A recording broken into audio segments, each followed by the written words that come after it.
Greetings and welcome to News MTV. My name is Paidasha Mandwengere, giving you the news bulletin. In the headlines, government increases maize producer price. Opposition MDC youth threatened demonstrations to push Mnangagwa out. In the courts, Magaya claim of evidence tampering thrown out. In business, the Deposit Protection Board pays peanuts to victims of bank closure. And in sports, Egypt wary of Warriors' threat. And now for the news in greater detail. Government has doubled the producer price of maize from $700 to $1,400, it was announced Tuesday. Information Minister Monica Mtwangwa told a post-cabinet media briefing that government does not expect the increase to affect the price of the staple maize meal. The GMB maize producer price of $242 per metric ton be payable into farmers' RTGS dollars based on the prevailing foreign currency interbank market rate. In this case, therefore, the maize producer floor price is thus reviewed upwards from the current 726 RTGS dollars to RTGS dollars 1,400 per metric ton based on the interbank market rate of US 1:5.5. The review of the maize producer price does not translate into an upward adjustment in the retail price of milling meal, since the GMB will continue to sell maize to millers at a government subsidized rate. The Grain Millers Association of Zimbabwe last month said it was consulting government with a view to have prices of milling meal increased or pegged at the interbank rate. MDC Youth Assemblies threatened rolling mass protests against deteriorating social and economic conditions in the country, declaring June a month of radicalism. Addressing journalists in Harare Tuesday, the opposition party's youth leader, Obestole, said they would not fold their hands while citizens suffer. Our message to one Mnangagwa is very clear. We are not going to respect bayonets and bullets, but the voices of the downtrodden and the long-suffering masses of Zimbabwe. We are definitely going to organize mass action and occupy the streets of Zimbabwe. The streets have become more comfortable than our poverty-stricken homes. We hear the state has beefed up its armory to muzzle the legitimate cries of the people. We are not intimidated at all, for we know they cannot shoot the entire nation. As such, we are declaring June a month of radicalization. At the end of it all, we remain committed to the fight for democracy in Zimbabwe under the capable leadership of President Advocate Nelson Chamisa. President Emmerson Mnangagwa has placed the country's security apparatus on high alert after indications from the MDC that it would embark on protests after its May Congress.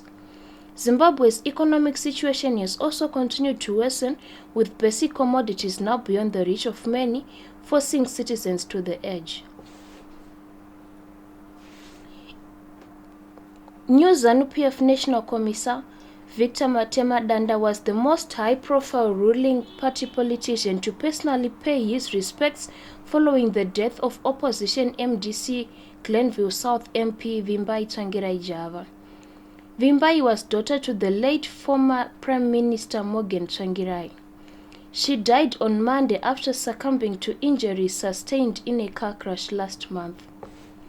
The funeral wake also attracted rivals in the opposition, with the Coupe-led MDC-T's Vice President Obed Gutu in attendance, while the MDC leadership was led by Party President Nelson Chamisa. Dr. Coupe and all the entire leadership, we are deeply sorry, very saddened by what has happened.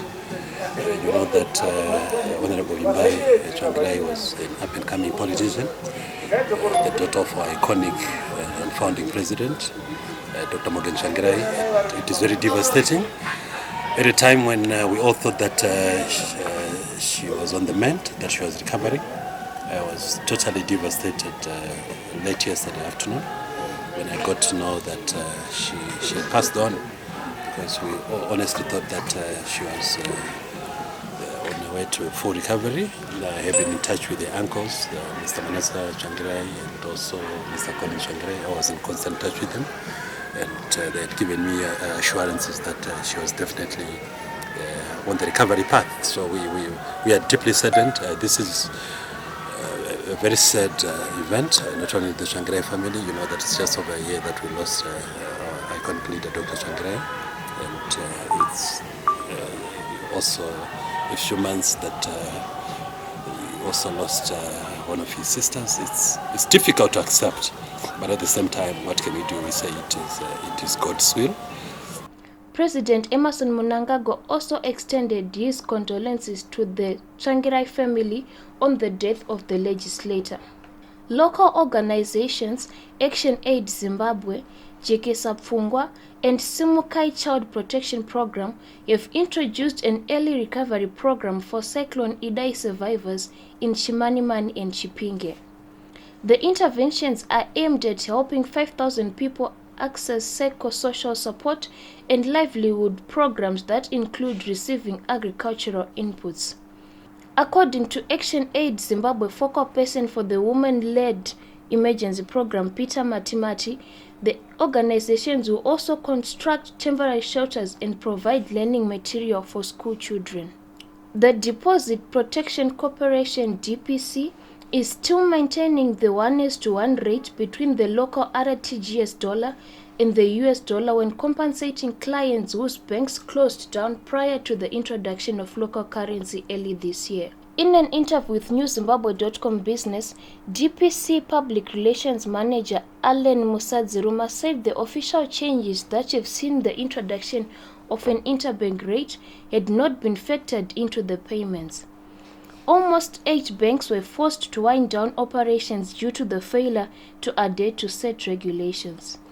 In the courts, 3 Kwekwe-based ZANU-PF youths on Tuesday appeared before a Bulawayo magistrate charged with masquerading as Central Intelligence Organization agents sent by President Emmerson Mnangagwa to grab a mine in Shangani.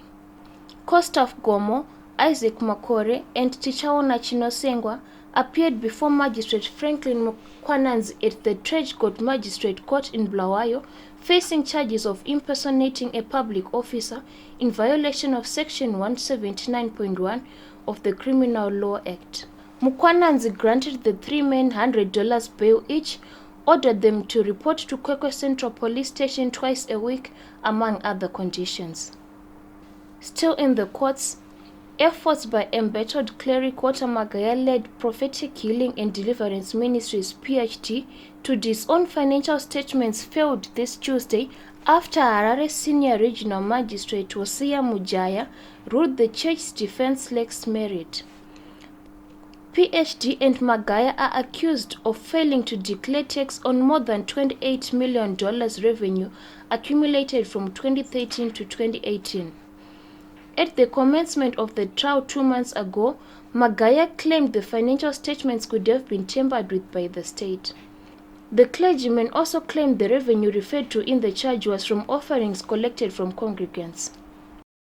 Many people have been asking me how did I manage it, because they could see that everything was there, everything was just happening, things were being paid. So I've told people that it was through Diaspora Funeral Cash Plan. So I would advise everyone to join this Diaspora Funeral Cash Plan. Their policy is good because it took all the weight off my shoulders.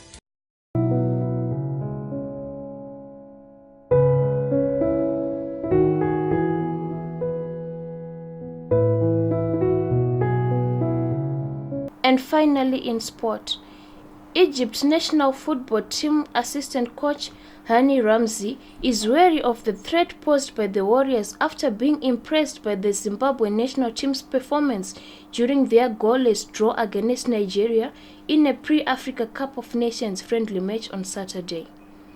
The Warriors take on host and record 7-time African champions Egypt in the first game of the AFCON tournament on June 21 before they come head-to-head with Uganda and the DRC in the 2 other Group A matches.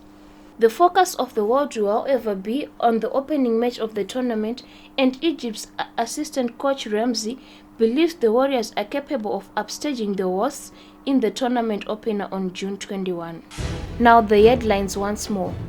Government increases maize producer price. Opposition MDC youths threaten demonstrations to push Mnangagwa out. In the courts, Magaya claim of evidence tampering thrown out. In business, the Deposit Protection Board pays peanuts to victims of bank closure. And in sports, Egypt wary of Warriors' threat. Reporting for newszimbabwe.com, my name is Paidasha Mandwengere. For these and more stories, please do visit our website, that is www.newszimbabwe.com. Subscribe to our YouTube channel, that is NewsZim TV. And for live updates, visit our Twitter page, newszimbabwe.com.